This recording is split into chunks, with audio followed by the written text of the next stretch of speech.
When you're ambitious, you can find yourself caught in a perpetual cycle of striving for more, pushing boundaries.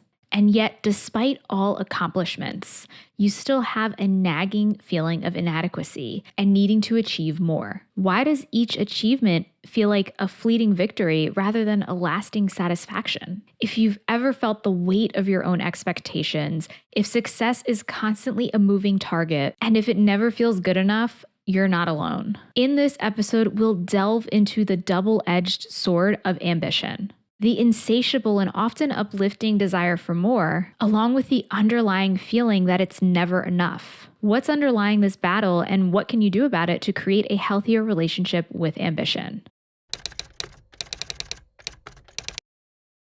Welcome to Calmly Coping. My name is Tati Garcia, and I'm a licensed therapist and coach specializing in high-functioning anxiety. I help high achievers stop putting themselves last so they can feel more calm, balanced, and confident from within. If this topic interests you, then please like, subscribe, and hit the notification bell so you'll be notified every time I release a new episode. Thank you so much for tuning in. So I recently finished watching the series of Mad Men, and I was struck by this one line when I was watching one of the episodes that I had to immediately write it down.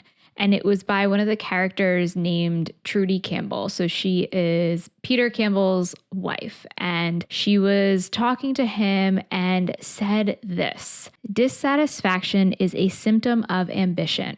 It's the coal that fuels the fire." This was something that struck me because it made me reflect on whether or not dissatisfaction is really something that fuels that fire of ambition. Is dissatisfaction something that is necessary for ambition? Oftentimes we can be in this place of feeling ambitious and having these goals and then simultaneously feeling like we don't have enough. And that is the driving force to continue working towards achieving more. Now, first, let's take a step back and look at what ambition means. So the definition of ambition is a strong desire to do or achieve something, typically requiring determination and hard work.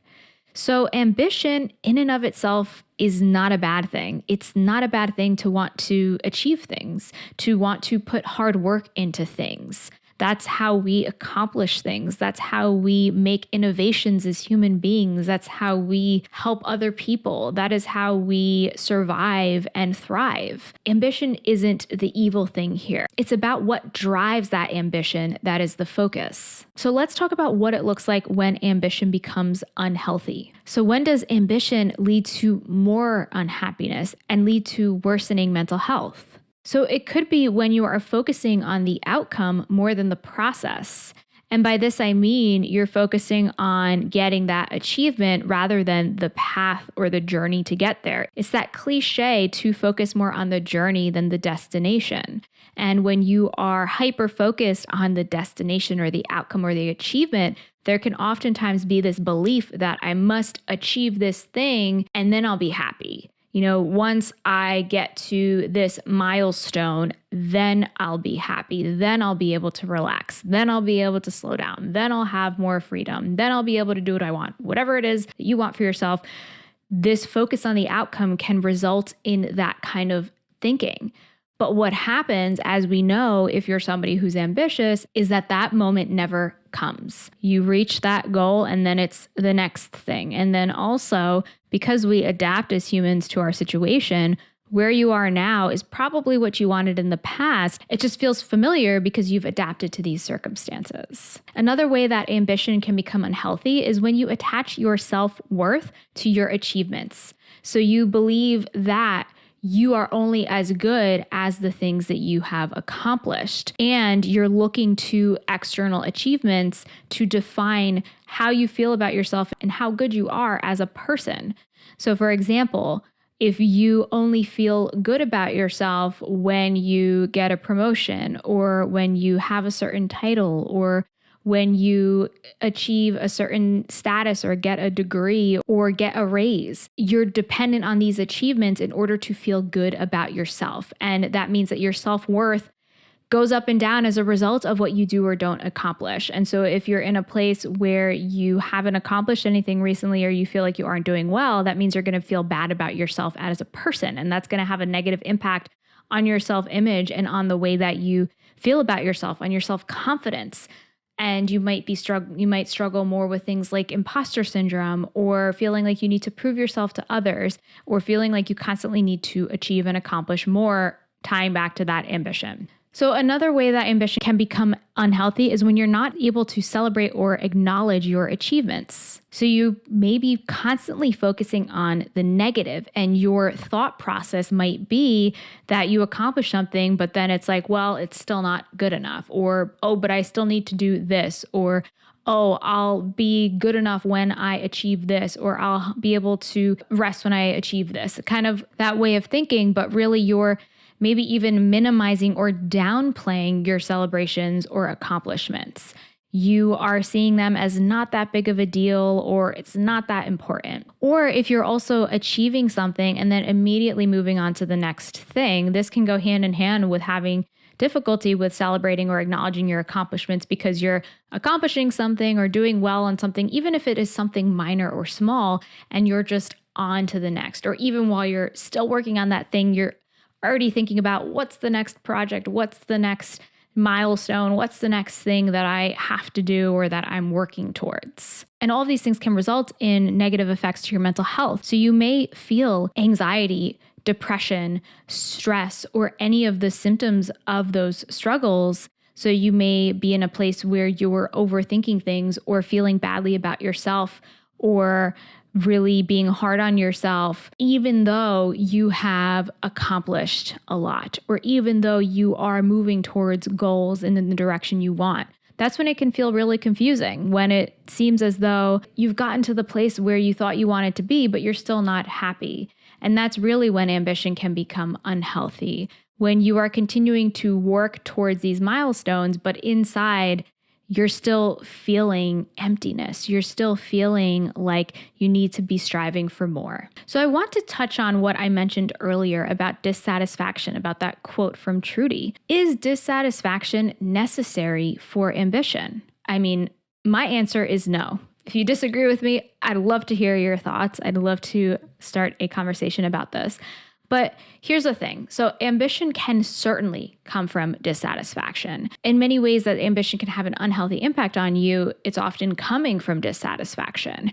It can come from this place of, I'm not happy with where I am, so I need something better. I need something more. But the idea that dissatisfaction is necessary for ambition creates a false dichotomy. It creates this division and this idea that satisfaction cannot create ambition, so that we must be dissatisfied and then ambition follows. And it does not leave room for being satisfied and then ambition can follow.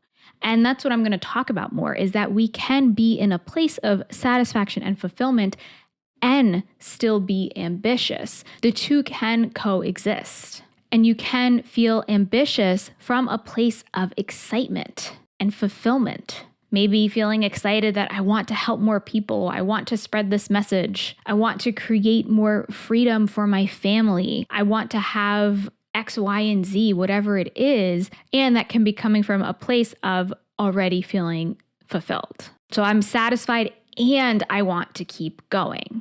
And purpose can be a big part of this. When you have a strong purpose and an ability to be present for your achievements, then ambition can follow, that healthy ambition. And that purpose, of course, is going to be personal to you, whether it is the purpose of caring for your loved ones, or whether it is the purpose of helping other people through your career, or the purpose of spreading some sort of message. It's really going to be personal to you, but that can be helpful to create that healthy sense of ambition. So now let's talk about some practical ways to create a healthy relationship with ambition. So tip number 1 to create a healthy relationship with ambition is to focus on cultivating self-worth. So before I talked about having an unhealthy relationship with ambition could occur when your self-worth is contingent upon your achievements. And so that's what is really driving that not good enough feeling. So when you feel like you're not good enough, that is a consequence of a low self-worth. And, it's cyclical. Having a low self-worth creates that feeling of not being good enough and vice versa. So that self-worth is just how you feel about yourself as a person, how valuable and worthy you feel you are as a person. And you can cultivate self-worth outside of your achievements and the things that you do. And this is what's going to give you a solid foundation to have a healthy ambition. So ways that you can cultivate self-worth are through setting boundaries. When you set boundaries, you are communicating to yourself and to others, my time, my energy, my whatever are valuable. So for example, a way of setting boundaries is through saying no and saying that, okay, I have other commitments and I can't do this right now. My time and my commitments are worthy of being upheld. If it is saying that I'm going to stop work at a certain time, it is saying that your work-life balance is something that is important to you and you are worthy of upholding those boundaries. Another way of cultivating self-worth is by improving your self-talk. That is just the way that you speak to yourself in your head. Oftentimes we can be really hard on ourselves. We can be really critical. We can say harsh and mean things to ourselves. And when you can notice and replace those negative thoughts with positive ones, especially the thoughts where you're saying, I'm not good enough, I'm stupid, I'm a loser. If you can notice those thoughts and replace them with more compassionate and kind statements, then that is a way to help increase your self-worth. And another way to cultivate self-worth is to practice self-care. So this is just taking care of yourself. This can be the basics of hygiene, of exercise, of doing things that you love, spending time with people that you enjoy, anything that's going to help you to feel good about yourself. Especially when it comes to the basics of caring for yourself, that is a way of communicating to yourself that I am worth spending this time and energy on myself. And that's going to help you feel better about yourself. So these are just some examples of ways that you can cultivate self-worth. Now, the next tip to achieve a healthy relationship with ambition is to set clear and achievable goals. When you aren't specific with what you want to achieve, then your success can feel like it's never enough because it can feel like you don't really know what you're working towards. Maybe you have a general idea in your mind, but if you're not clear and you haven't sat down and identified and been specific with what it is that you want to achieve and being specific as possible, using measures if you can, like numbers, like income, like whatever it is that's related to what you want to achieve, that's going to be helpful because it's going to give you something clear to work towards. And it's going to help to build that sense of accomplishment that you feel, rather than constantly moving from one thing to the next. Next, I want you to celebrate your achievements. I mentioned before that when you have an unhealthy relationship with ambition, you're not celebrating your achievements. So this is kind of naturally follows that if you want to have a healthy relationship with ambition, you're going to want to celebrate your achievements. So this can be mentally by congratulating yourself, by writing them down, by being intentional with really recognizing what you are doing well and reflecting upon that. You can journal about it. You can talk to somebody that you care about and say, I'm really proud of myself for this. And you can also do something that is an experience. You can have a special event. You can just go out to a nice dinner or see a movie that you enjoy and really be intentional with, okay, this is to celebrate this achievement. It doesn't have to be something grandiose. It doesn't have to be something that requires a lot of time or money or energy. It could just be something simple that is a way of celebrating and acknowledging what you have achieved. And my next tip is to focus on fulfillment while you're achieving, while you have these ambitious goals for yourself. So this is all about letting go of the idea that you need to accomplish something in order to be happy. It's what I talked about before, that I won't be happy until I get this job, until I make this amount of money, et cetera, et cetera, et cetera. Of course, achieving those things is going to be helpful and is going to be something that is a positive experience. However, when we get tied to the idea that I need this in order to be happy, or I can't be happy until this point, then we really deprive ourselves of present moment happiness and fulfillment. And you can cultivate happiness and fulfillment now before you even achieved the thing. I was recently reading a book by one of my favorite authors who is a Buddhist monk. His name is Thich Nhat Hanh. The book is No Mud, No Lotus. And he talks about the conditions for happiness. And he says that there are so many conditions for happiness available to us right now that we don't even recognize. It could be, looking outside at the trees and seeing the sunset or the sunrise and listening to the birds chirping, or, noticing and being grateful for your morning cup of tea or coffee, or acknowledging the fact that you can see if you're able to, or that you can walk, or whatever it is that just makes the idea of being alive beautiful and amazing. And I'm sure that you have so many more things to be happy about. However, when we're in this place of ambition that is coming from a place of dissatisfaction, the focus tends to be on the negative and what we don't have.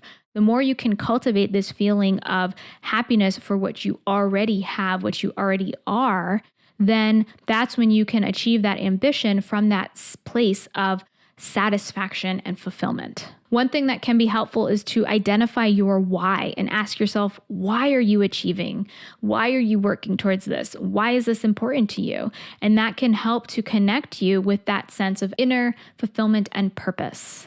So for example, my why for being present on this podcast and sharing these thoughts is that I love learning and I love discussing concepts like this, and it really lights me up and excites me. And I also love the fact that I can help other people and help other people to see things in a different way so that they don't have to struggle, so that they don't have to be so hard on themselves. That is something that is truly fulfilling for me.